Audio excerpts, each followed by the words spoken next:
I just really, first of all, obviously welcome you all. I wish it wasn't virtual as usual, but that's what we've got. And we've got an amazing turnout from Barcelona to Madrid, Chiclana, Liverpool, London, home counters, all sorts of places. And it's a real usual bridge between Britain and Spain. And it's great to see so many of you, which is really a testimony and tribute to Paul. It's a hackneyed phrase, but he really does need a little introduction, but I'll give it anyway. I want to just start on a personal front, and one of you already mentioned it. I wasn't quite in short trousers when we first met, but our friendship goes back certainly 40 years. When I was a student in London, and Paul was already one of my icons and rising star on the expert scene on modern Spain. He also drew me emotionally to the Junta Democrática, where we had lots of mutual friends. And as you know, those of you who've studied that period, it was the building block for the post-Franco era, drawing in a huge coalition of forces, both in exile and within Spain. He's obviously the author of some pretty heavyweight books, both in volume terms and content, including well-known biographies of Franco, Juan Carlos, a seminal work on Spanish Civil War, and of course his recent massive tome, People Betrayed, which some of you may have read, and it was reviewed in our magazine over the summer. I think it's important, given that we're the British Spanish Society, to remind people of Paul's extraordinary contribution to British Spanish dialogue, understanding, some of it official above board, others less so, which goes back many, many years, and he's quite rightly been recognized for it. On the British side, it earned him a CBE and a knighthood in 2018, and on the Spanish side, he's earned the Ramon Llull International Prize, the Grand Cross of the Order of Isabel Católica, and all well deserved. And I will never forget that in 2016, on the centenary of the British Spanish Society, our honored guests, one of them for me, the most honored was actually Paul, who got a sort of prize for enduring contributions to bilateral academic and cultural relations, and well deserved. Anyway, it's great to have you, Paul, for the latest in our webinar series. And I hope you don't mind me kicking off with a lesser known biographical detail about you, which is not going to be about Everton. It's about your humble origins in Liverpool, nonetheless, in 1946, where you were born. When you were an infant, you and your mother both contracted tuberculosis. You eventually got better, but your mother never did. She died when you were 9, after spending the last 7 years of her life confined to a sanatorium, and you were raised by your grandparents. Now, I know that COVID has been challenging for all of us, but it's been particularly challenging to you, both in terms of dislocation at work and having particular problems of health. So Paul, just as is customary with these panels we've done, tell us just on a personal front how you've been living the time of COVID. Well, appearances to the contrary, I'm still alive. Inevitably, I'm not sure that it's made that much of a difference, because I never go out. I've always stuck to my desk, and so things haven't changed. I mean, I'm being extremely careful, thanks to my wife, Gabrielle, who's one of the participants this evening, and she tries to, well, she doesn't need much help keeping me in, but anyway, we're getting by. We're getting by. That's good. That's good to know. I must say that when he might ask you a question later on, but one of the those present tonight recalled 2 years ago when you were in Madrid, you being given a bottle of Rioja 1946 to mark your birthday. Do you remember that? I do. It was a wonderful evening, organised by my friend and possibly yours, Harold Heckel, and Harold organized or is part of a group of people who are all wine freaks, including the man who actually is Robert Parker's alter ego in Spain. I mean, given that Robert Parker does not drink the vast quantities of wine that are covered in his annual report, he has someone who does the drinking for him, and one of Harold's friends was there, Luis Fernandez, and they produced the most wonderful set of wines, some of which I would never have believed were possible. So, for instance, to celebrate my interest in the Spanish Civil War, they had a 1936 Cune, which was amazingly good. I mean, despite what people say about Rioja, not, that you shouldn't keep it over too long. There was a 1946, can't remember what the 1946 was. There was a Marqués de Murrieta Blanco that were, again, they were all long beyond what they, what was actually where the recommendable time for drinking. They were all terrific. Yes, I remember it very well. Great. I must say, I'm drinking water, but you've now really made me think of the bottles I've got downstairs, but I'll get to them later. Let me, before I bring you back, Paul, to get some of your invaluable insights about Spanish history, and also hopefully something more about yourself, I want to sort of kick off the main bulk of this with a scene setter to help frame the title topic of our conversation, from the Spanish flu to COVID, a historical perspective. In September 1918, 2 months before the end of the First World War, reports began to increase in the Spanish media of a mysterious virus that was attacking the respiratory system with fatal consequences. The Spanish regime, headed by King Alfonso XIII as its head of state, did not have much reliable information at the time, and let alone adequate health resources. The Inspección de Sanidad y Ministerio de Gobernación, alarmed by the gravity of the situation and rumors that it was spreading from across the Pyrenees, decided to send a 3-man team of its most reputable doctors to France to try and find out what they could about the true etiology of the pandemic. The doctors, Gustavo Pitaluga, professor of the University of Madrid, Antonio Ruiz Falcó, Instituto Nacional de Higiene de Alfonso XIII, and Gregorio Marañón, jefe de las salas de infecciones del Hospital Provincial, traveled to the front at Reims, where they joined up with local laboratory teams and helped out as volunteers with patients in the local hospitals, which were daily taking in even more victims from the pandemic than they were wounded in the nearby battlefields. That pandemic, which my own grandfather Marañón and some of the grandparents of others listening in tonight experienced, proved the third most deadly of the past millennium, only beaten by the bubonic plague, or the Black Death, of the 14th century, the spread of smallpox to the Americas in the 16th century.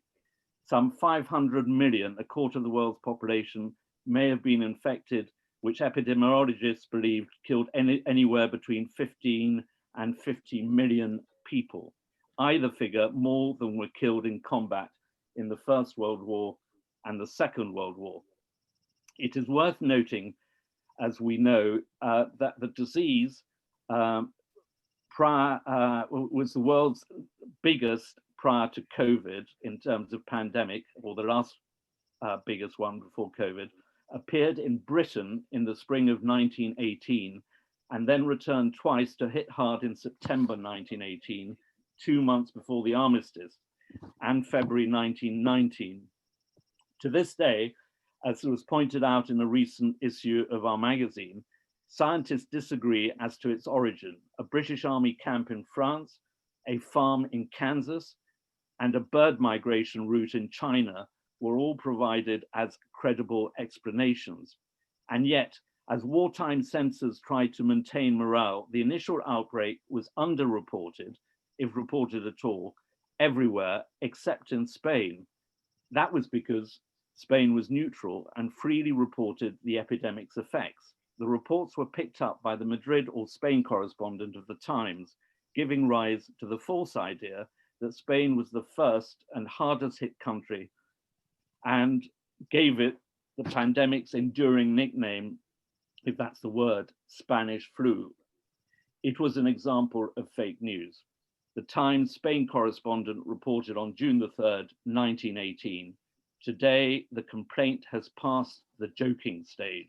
It is reported there are over 100,000 cases in Madrid alone, and the numbers are increasing daily, with the tramway service reduced and the telegraph service restricted due to lack of employees. Now, Paul, there is much I want to probe with you and questions will flow. So let's try and focus in this section on this particular time in Spanish history. I want to move away from the science and to political society and culture, drawing from your latest massive tome, A People Betrayed, which covers, for those who haven't read it, and I strongly recommend it, an extraordinary expanse of Spanish modern history from the restoration of the Borbones in 1874 through to our current times. I want you to look back to the years immediately prior to the First World War and its aftermath as a period that defined what you narrate as Spain's malaise of corruption, political and social division. What would you say, who would you say were the main culprits at the time, and who would you redeem as exemplars worth emulating or repeating in history? I think in order to understand what was going on in Spain in the last quarter of the 19th century and the first 20 years of the 20th, you have to look at the fact that when there was the monarchical restoration in 1874, the most prominent politician of the day, Cánovas, felt that it was his duty to try to do something about the parlous condition of Spain that was gradually losing its empire. I mean, there wasn't much left by that stage. And my take on it is that he looked around and saw that the most prosperous and successful country in the world at that time was Britain. And he decided that the key to Britain's success was its political stability. The fact that it had a two-party system, hardly fully democratic, but nonetheless a two-party elected system. And so he created with a collaborator, Sagasta, such a system in Spain. Now, of course, what he couldn't risk was that this would be an open democracy when there might be the danger that people would vote for reforms and redistribution of property and so on. And therefore, the whole system from day one was based on electoral falsification. Now, that meant massive corruption, and that massive corruption carried on right through, really, until it forcibly came to an end in 1923 with the imposition of the dictatorship of Miguel Primo de Rivera. Now, along the way, there were various attempts to do something about it. And you said, is anyone I would redeem? Well, I think there were two politicians. I mean, there was numerous, of course, but the two I think stand out as commendable during this period are the conservative Antonio Maura and the Catalan Francesc Cambó. Both of them were stymied by, on the one hand, Maura, by the fact that in order to carry out his sweeping reforms to do away with corruption, he had to win elections. And the only way he could win elections was by recourse to the great electoral fixer and probably one of the most corrupt individuals of the period, Juan de la Cierva. So that was his problem, and that undermined his efforts. And the other was Cambó, who of course had this project whereby Catalonia would be the locomotive that would lead Spain out of the doldrums. And he, of course, fell foul of the anti-Catalanism of Madrid, and particularly, and I think in this case it was very much the fault of Alfonso XIII, who at the point at which he actually offered him the premiership, did so on the condition that he renounced Catalanism. As a result of that, basically, Cambó renounced participation in politics, went into business, and some would say was tainted by corruption himself. So there you have it. Well, I mean, I'm not going to quote Santayana, but I'll probably quote him towards the end about people not remembering history will condemn themselves to repeat it. But then Marx said, well, you know, as we know, that history doesn't repeat itself without becoming farce. But then on the other hand, was it not Mark Twain who said, history doesn't repeat itself, but it rhymes? Indeed. We'll get on to probably a Seamus Heaney quote towards the end. Let me take you back to your roots, Paul, and Everton. A friend of mine once said that you've never stopped being a working class kid from Liverpool. You curse like a sailor and you stubbornly root for Everton Football Club. It's always baffled me why you go for that club, not Liverpool. Well, that just shows your astounding ignorance, because when I started to be interested in football, Everton was the team that had won the championship more than any other. Liverpool was this minor team in the second division. Everton was already known as the School of Science, the home of Dixie Dean and so on. And of course, although I only learned this later, very strong links between Everton and the Spanish Civil War. Because, of course, Liverpool sent a lot. I mean, had no idea of this, because we're talking about the late 50s, early 60s when I started to get interested in football. But later on, when I did become interested in the Spanish Civil War, I learned that very significant number of volunteers in the international brigades came from Liverpool. Most of them were football supporters. And I always used to enjoy, when I spent time with international brigaders, listening to the banter between Jack Jones, who of course was by then immensely famous as a trade union leader, and he was a Coppite. But on the other hand, there were several Evertonians, one of which it was somebody called Jack Edwards, and the banter between them was really priceless. So later, of course, in recent times, Gabrielle, my wife, would probably say that my support for Everton is of a piece with my support for the Spanish Republic, and that a bit like supporters of El Betis in Sevilla who say "El Betis manque pierda," our equivalent would be "winning is for wimps." So. Gabrielle, I think we have sort of total synchronicity, because I think she's either reading my mind or reading my notes. But anyway, we're getting to that analogy. As you know, Paul, or you probably chose to forget, probably quite wisely, but there is a book, not that I spend my time reading it, by Ricardo de la Sierra, called "No nos robarán la historia." They won't steal our history, of which nearly half of it is an attack on you. It starts off something like this. Once upon a time, five young men were born in Liverpool. Four of them, who later became known as the Beatles, devoted their lives to song. The fifth, known as Paul Preston, devoted himself to telling lies about Spain. Would you admit, to me at least, that your narrative about the Civil War clearly sides with the Republic, and contrasts with certainly someone who taught you at Reading, Hugh Thomas, who had a more liberal view, and certainly complete contrast to conservative historians like Stanley Payne. But at the end of the day, the question is, back to Gabriel, you seem to have a similar kind of passionate investment that you have for Everton, driving your work on the Civil War, but particularly your sympathy for the Second Republic. Is that fair? Yes. I mean, I have to say that Ricardo de la Sierra's book is actually one of my most treasured possessions. Bizarre, though, to relate, Ricardo de la Sierra, who always boasted about being Franco's official biographer, was someone I actually worked with very early on in my career. And actually, until I wrote my book about Franco, we were great pals. I mean, he was much older than me, but we got on like a house on fire. He kind of thought of me as his pet English person.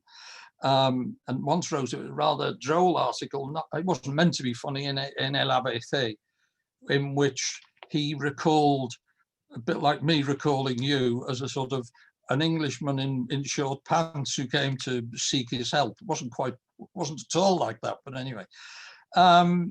And he only fell out with me. I never fell out with him. He only fell out with me because he resented the success of the book about Franco.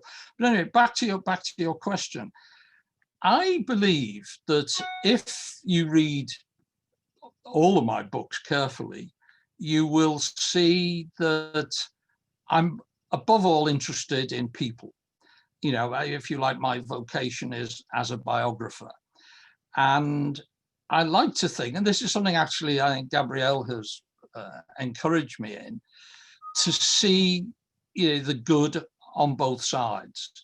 And I think I've done that. You know, books like Comrades, which are a collection of biographies, or Doves of War, which is a collection of biographies of women in the Civil War, and on both sides. So yes, I do think I can see the good in both sides. Having said that, if you ask me, you know, I would agree with Martha Gellhorn, the great war correspondent, who, when asked about objectivity, said, hey, I can't be doing with all that objectivity shit.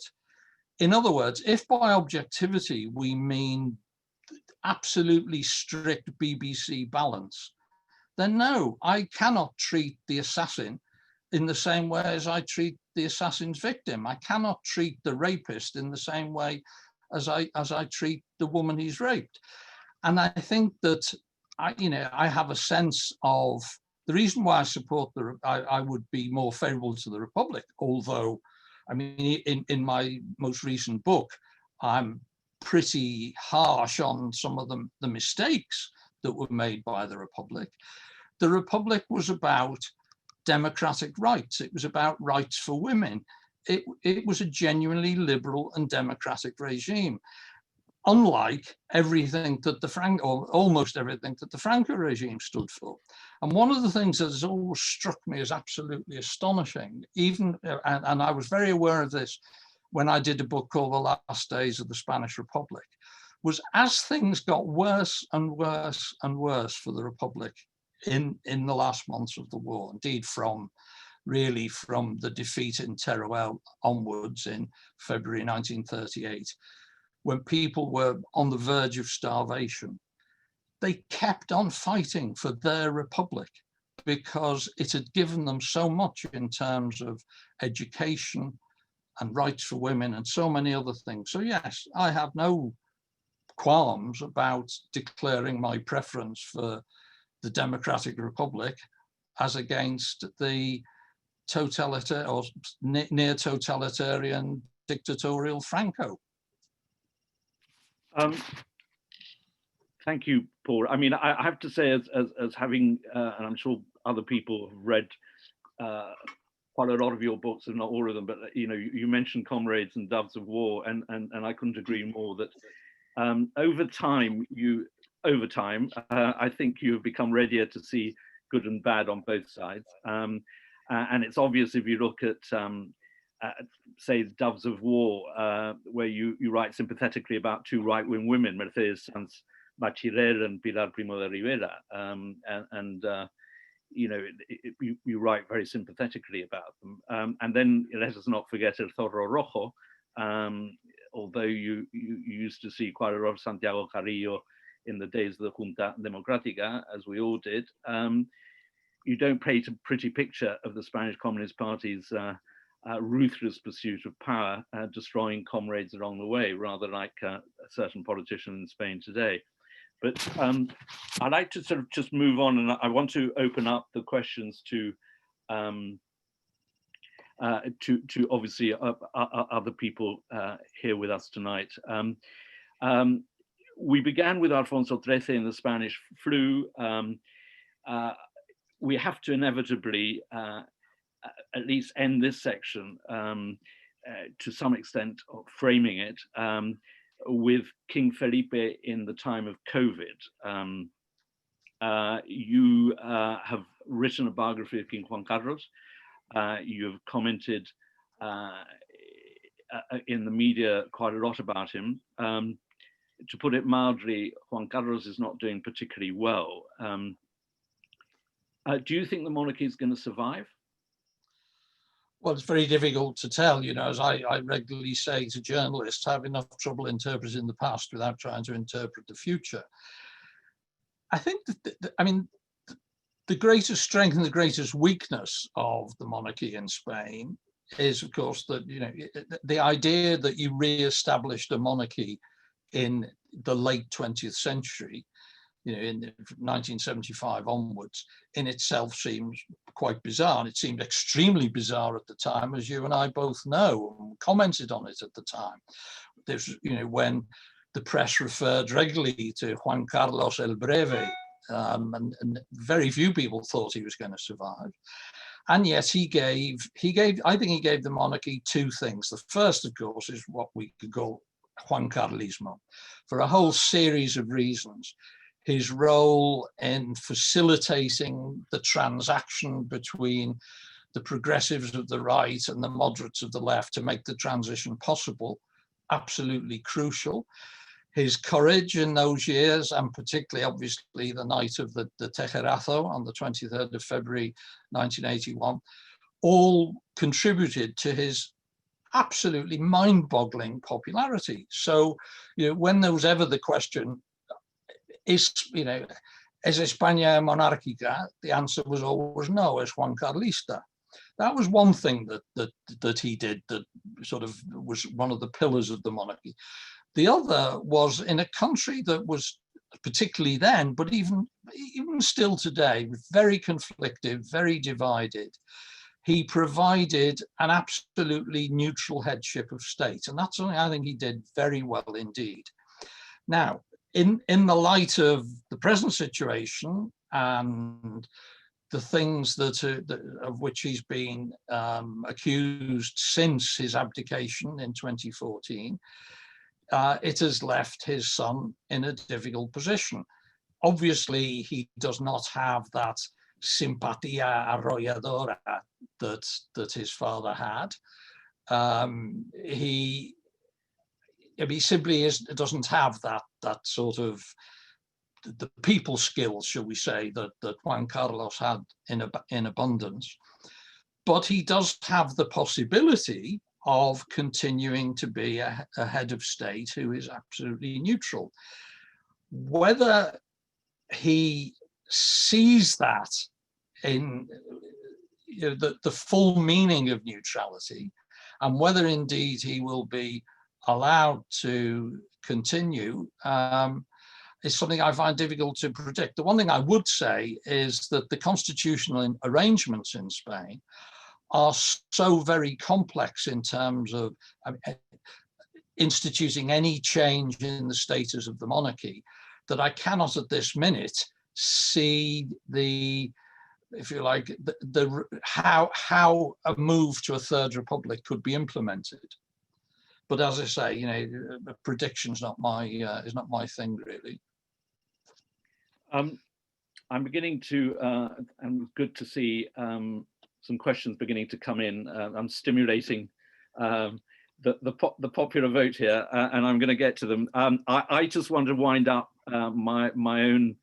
I would, you know, Paul, you and I go back a long way. I mean, we should really be knocking back various bottles of Rioja and continuing late into the night, but we can't do that. So, but I did want to sort of just end my slot with a sort of basically a kind of not a joker, but a sort of more of a sort of broad philosophical question. I mean, I've always said, and it's not particularly original concept, but and I speak as what I am, a sort of Brit and a Spaniard, Spanish mother, British father, who, as you know, straddles the two political cultures and sees la perspectiva de la otra ribera, as Valle Inclán used to say, the best and the worst of both cultures.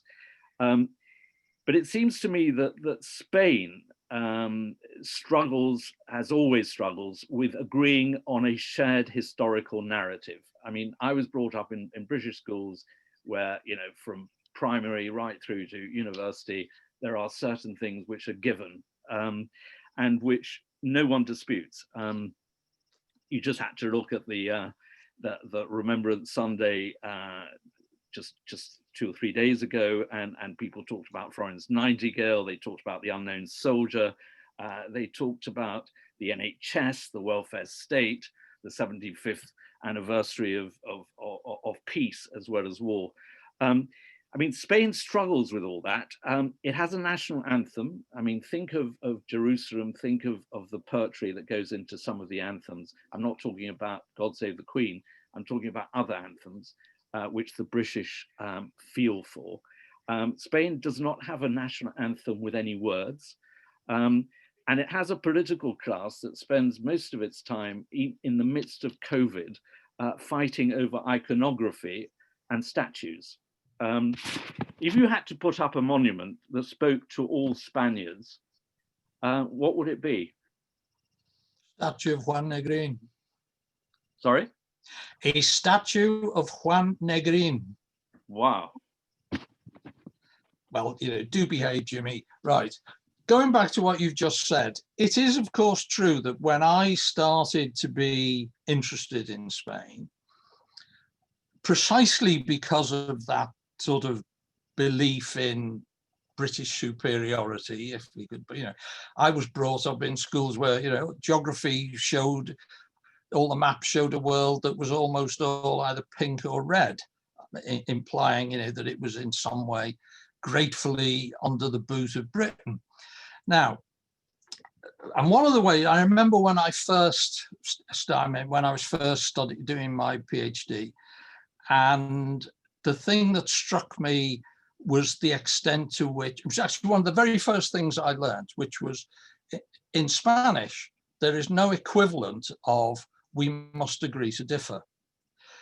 Spanish discourse is extremely Manichaean. Those who are not with us are against us. And at the time, I thought this is extraordinary, that one of the weaknesses, both the strength, but really the weakness of the right in Spain was the fact that it was, to use the Spanish word, cerril, absolutely, obstinately opposed to any kind of change.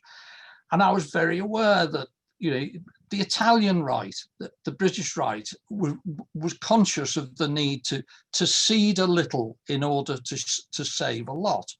Whereas the sterilidad of the Spanish right led to civil war.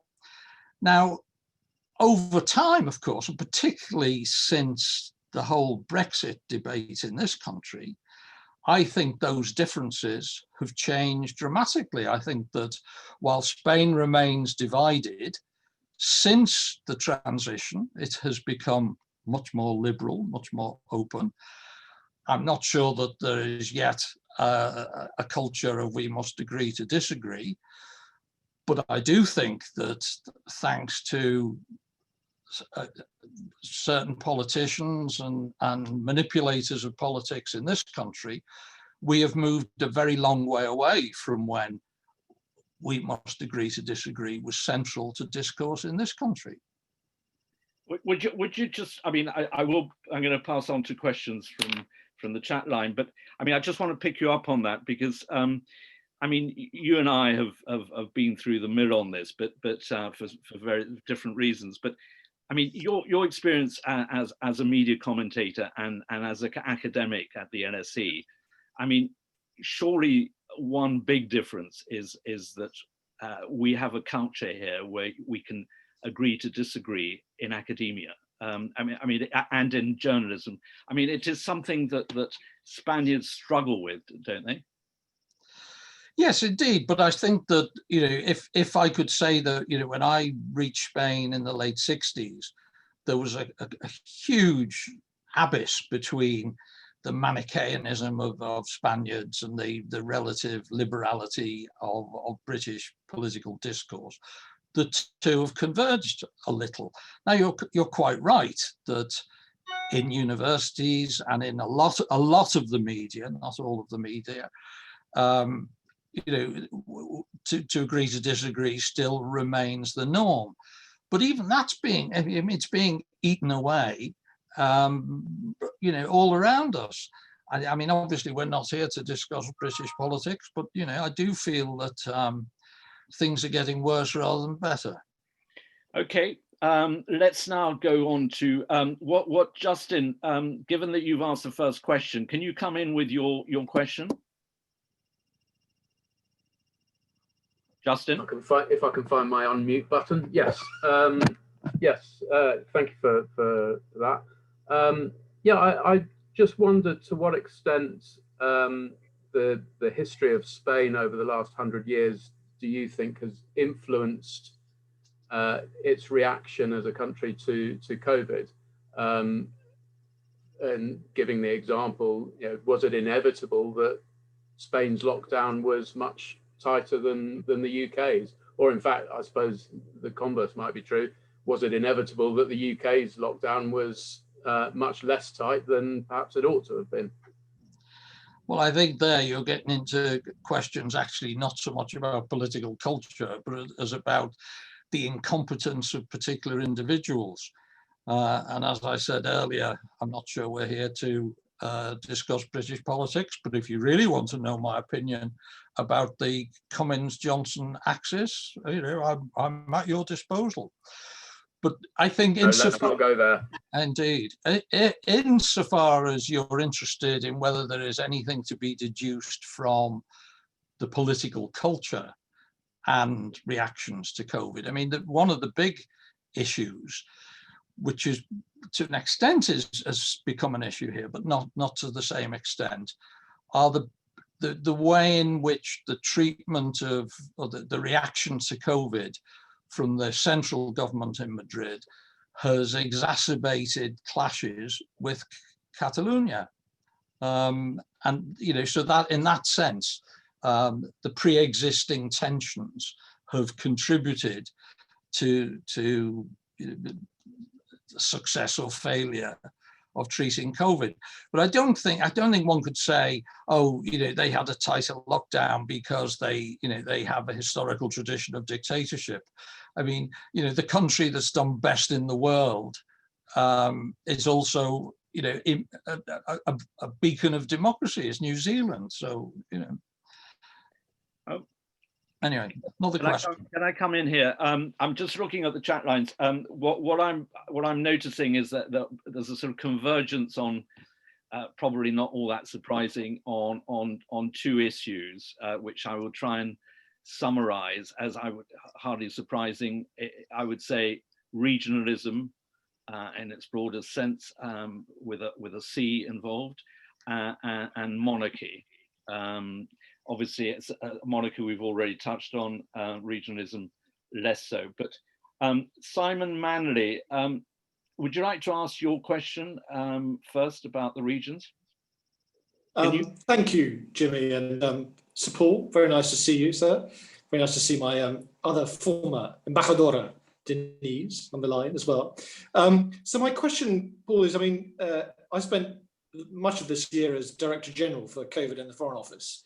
And as you would have spotted, and you've alluded to, one of our big dilemmas through the whole of this crisis has been this tension between the centre and the locality, particularly how do you to what extent do you manage a national response or a localised response? And that, of course, as you've suggested, in the Spanish case, has got sort of tied up with the issues around Catalonia and the rest. And obviously in the UK case, with issues around England, Scotland, Wales, and Northern Ireland. I'm just interested to the extent to which, is this something peculiar to our two countries, or was this also a phenomenon that you saw back in 1918-19 about how you dealt with national level measures or local measures? And are there any parallels between today's events and those back 100 years ago? Well, first of all, great to see you. my ignorance about the treatment of epidemics in 1918-19 is pretty monumental.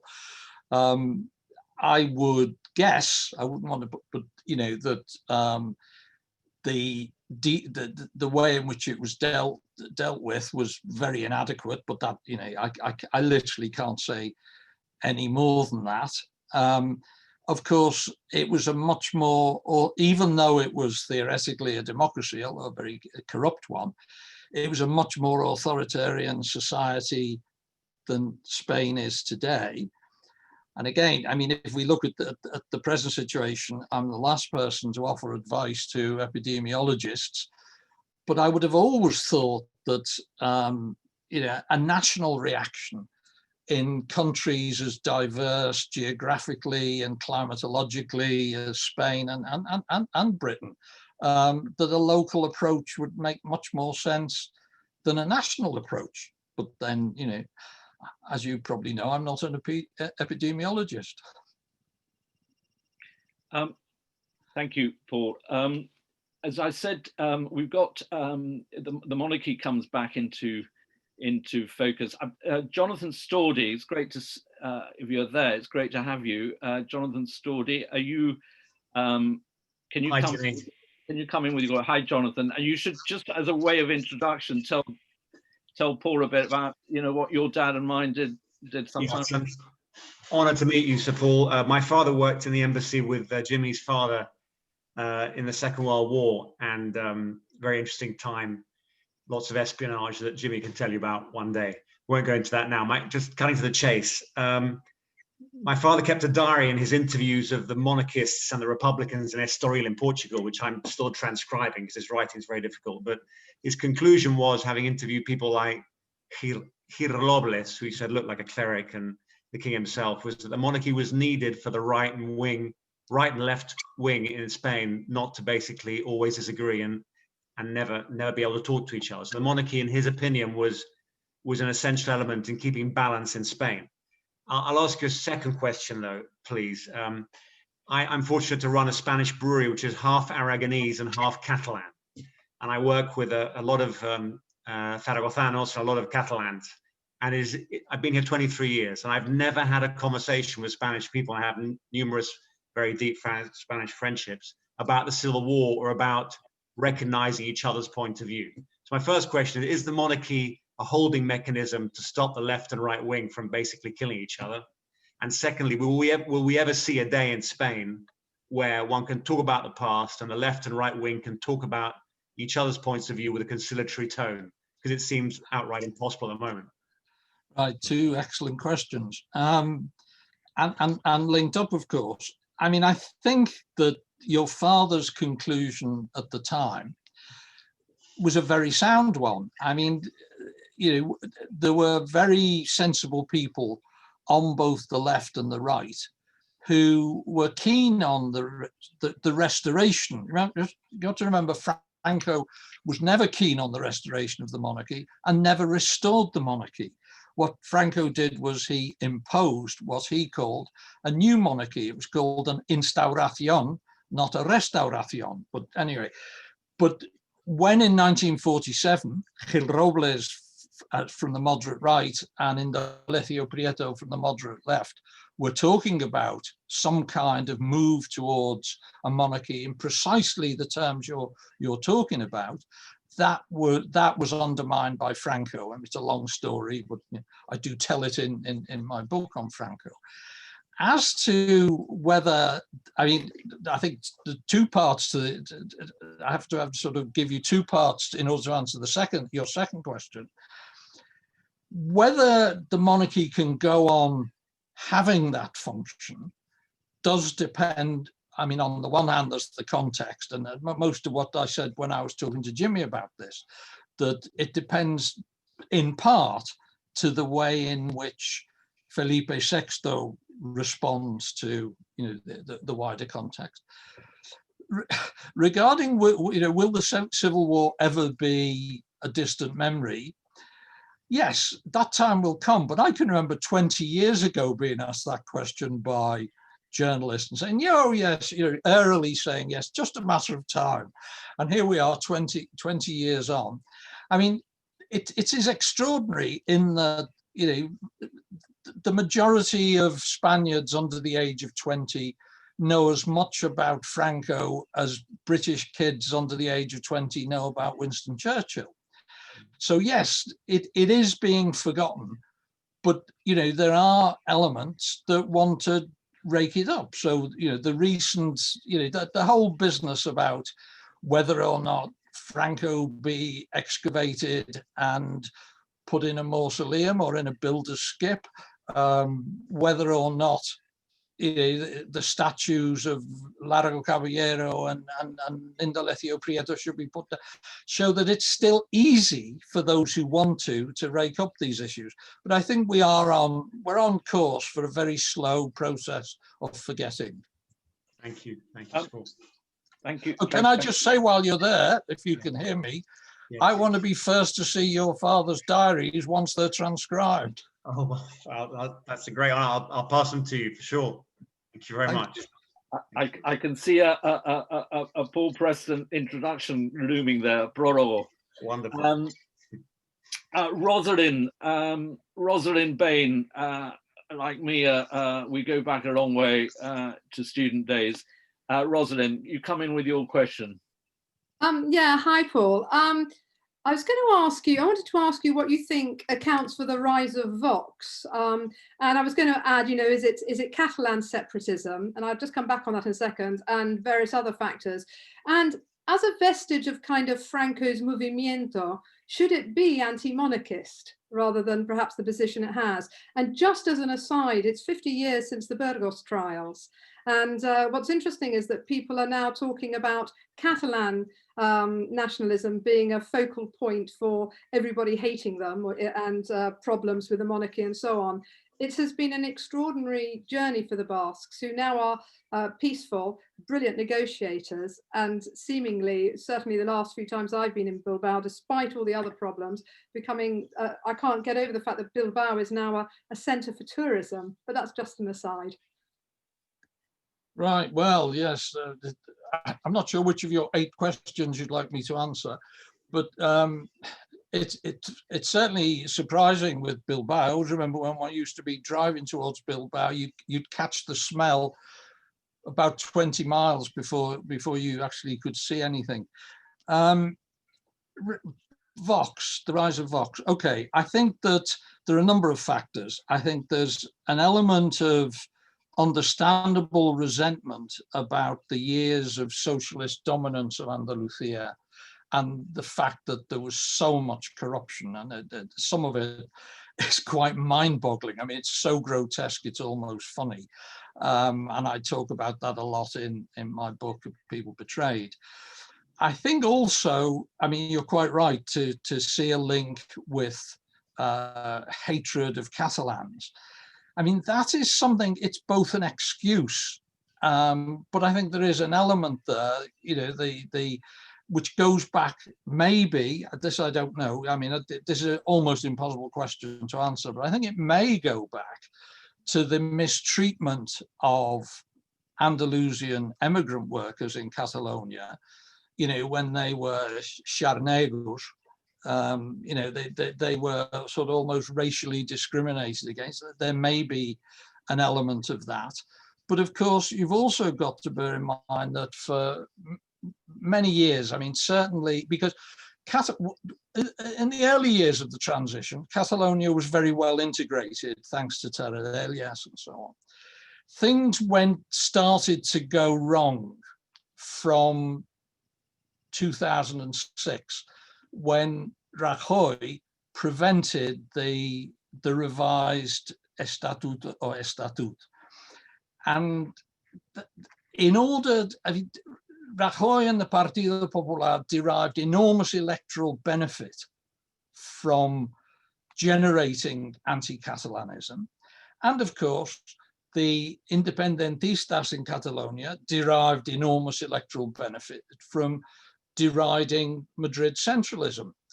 So, I mean, it is a really, really difficult issue, you know, and I quite agree with you. It's remarkable how, you know, I mean, the Catalan separatism has never been violent, unlike ETA.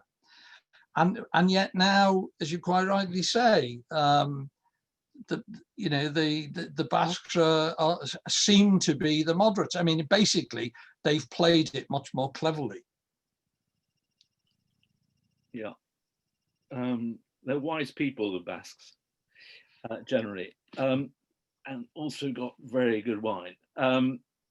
Denise Holt, Dame Denise Holt, would you like to, I think, probably ask one of your questions, or you can ask both of them if you like. It's a free house here. Denise? Thank you. Great to see you all. Good to see you. So I suppose... Hi, David. Good to see you. I suppose the bit we haven't touched on in the session so far that therefore might be interesting to touch on is corruption in public life following the various scandals that are unfolding around the monarchy. You mentioned just now the massive corruption that was involved in Andalusia, which of course led to the absence of the PSOE from public life for a while. It lost a lot of prestige and acceptance. What do you think the impact of recent scandals involving the former king will be? It seems to me they're pretty significant in any society, but in Spain, will they change anything? I mean, obviously, I don't know. I keep saying I can't predict the future. It would not surprise me if they had no impact. I mean, I think of the years when there were astounding revelations coming out in the press almost on a daily basis about the corruption in the Partido Popular, and yet people went on voting for them.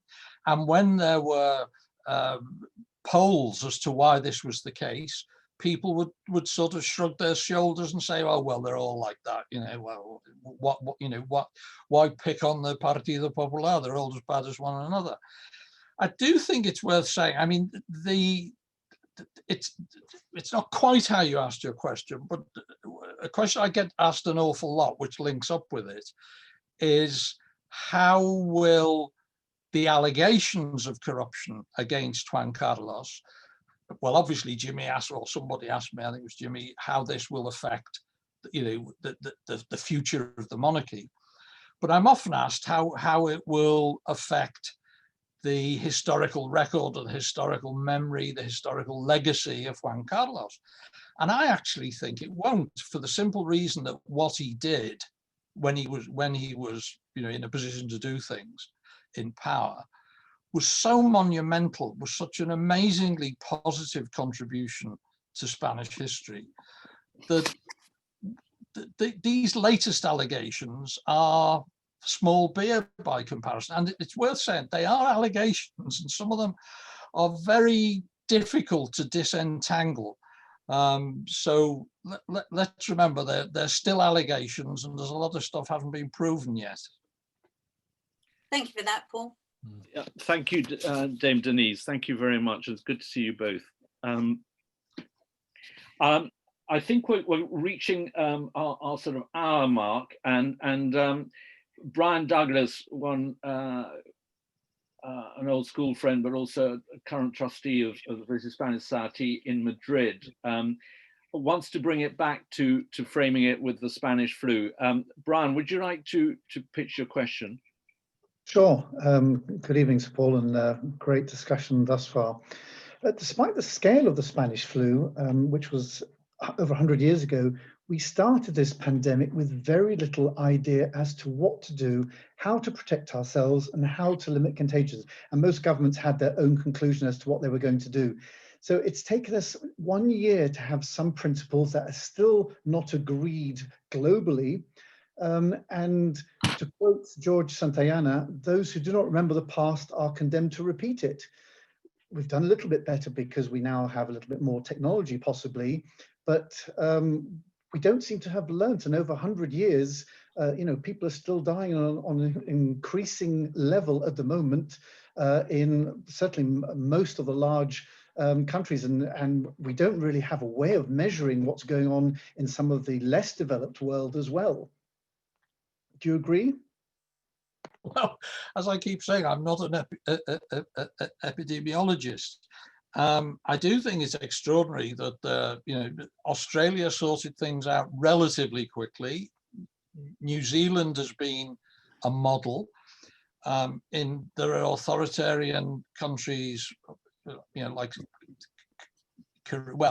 South Korea, which is maybe it's unfair to say it's authoritarian, but South Korea sorted itself out. I understand that in Wuhan, where it all started, life has been back to normal for some months.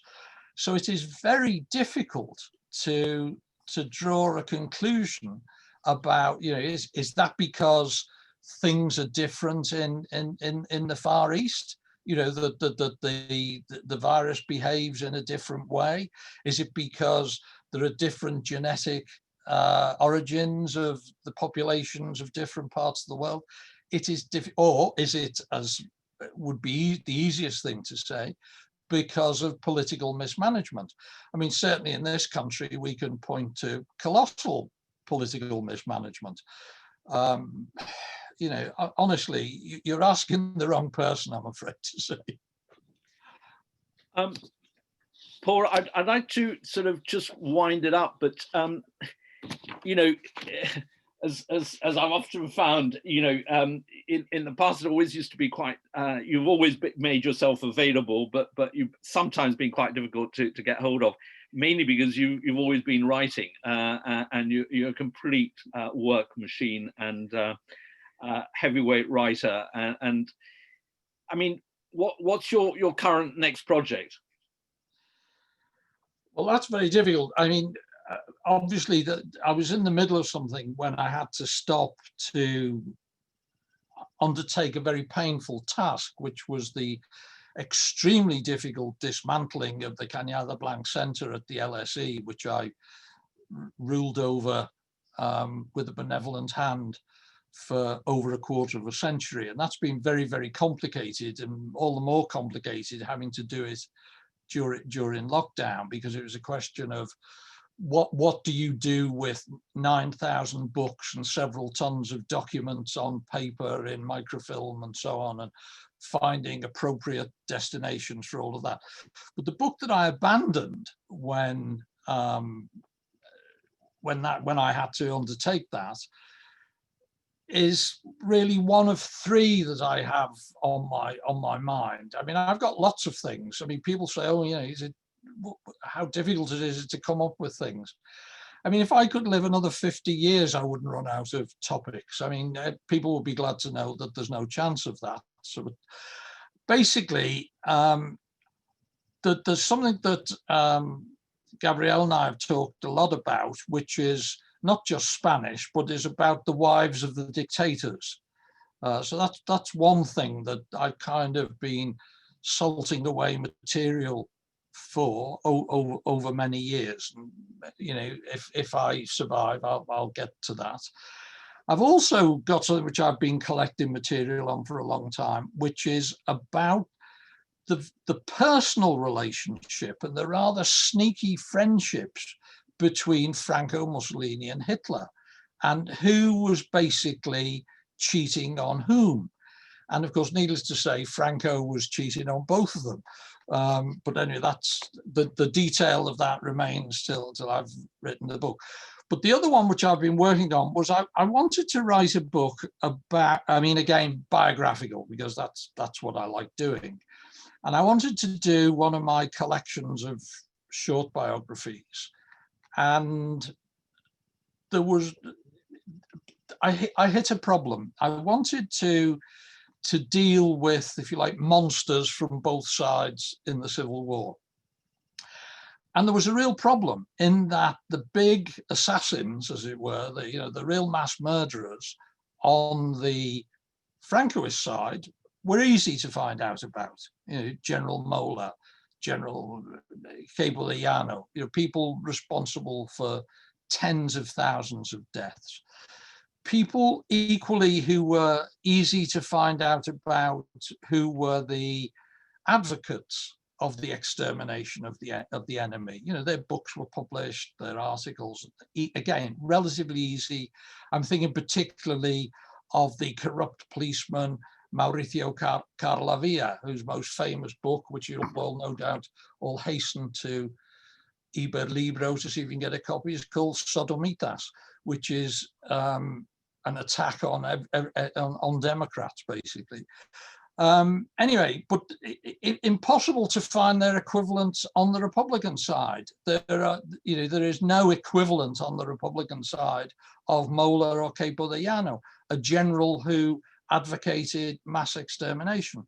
So I've ended up, as of now, I mean, it may alter, but I've basically got something which in Spanish will be called El Equipo Exterminador, and in in English, I guess the extermination team. So for the moment, I'm dealing with the Spanish advocates of this, and then down the line, maybe I'll do another volume on the more disreputable Republicans. Obviously, as you mentioned earlier, I've already dealt with Carrillo, who, as you also mentioned earlier, was once someone who I liked and had a lot to do with. And then, research. This goes back to the question of how objective am I? If I find the dirt on you, whether you're right or left, then you're in my sights. Thank you, Paul. I mean, it's past the finishing line, but Caroline Gray, who's a former becaria of ours and now is in her own right a lecturer at a British university. Caroline, why don't you come in with your question, because it takes us back to People Betrayed, which obviously is your current work, and well, I've reviewed it and other people reviewed it. It's a fantastic piece of research, and those of you who haven't read it, you should definitely read it. Caroline, would you like to come in? Yep, great. Can you hear me? Is that all right? Indeed, yes, yeah. I can hear you. No, well, thank you very much. Yes, I read your book a few months back, and I just had a question really about the title of People Betrayed, because when I saw that, I immediately thought, gosh, that's a black and white distinction. And that was what a lot of kind of right-wing commentators picked up on and criticized you for. But the analysis in the book itself seems kind of more nuanced, as one might expect. So I just wondered if you chose a deliberately provocative title, or, what you do think about the people themselves. Have they been to blame at times? Things like accepting corruption during the boom years, with, turning a bit of a blind eye to it until it became apparent to what extent the politicians were benefiting at the expense of the people, etc. Well, I think the people in any democracy are basically victims of the media, the education system. Let me turn the question back on you. What are they supposed to do? In the case of, obviously, if we look at the book, which looks at different kinds of corruption over the very long period that the book covers, clearly there was nothing anyone could do, or there's nothing that the ordinary people, if there is such a thing as the ordinary people, could do about corruption under the Primo de Rivera dictatorship or under the Franco dictatorship. In recent times in Spain, as I was just saying to Dame Denise, if everybody just believed that all politicians were as bad as one another and they were all corrupt, what do you do? And then, you reach the problem. Take Britain today. What do you do if people have been persuaded by, why did Brexit happen? Obviously, many people who voted for Brexit had very legitimate complaints about austerity, about being left behind and so on. But why they were betrayed was because they were persuaded that this was the fault of the European Union. So I didn't set out to pick a provocative title. I usually don't. I can't think of any of my books that have provocative titles. I know people think the Spanish Holocaust was provocative. Well, how else you would describe the mass murder of tens of thousands of people, I'm not sure. But anyway, it seems to me that even in democracies, it is a very unusual people and I think yet again of New Zealand, that isn't betrayed. Fair enough. Thank you, Paul. Thank you, Caroline. It's good to see you.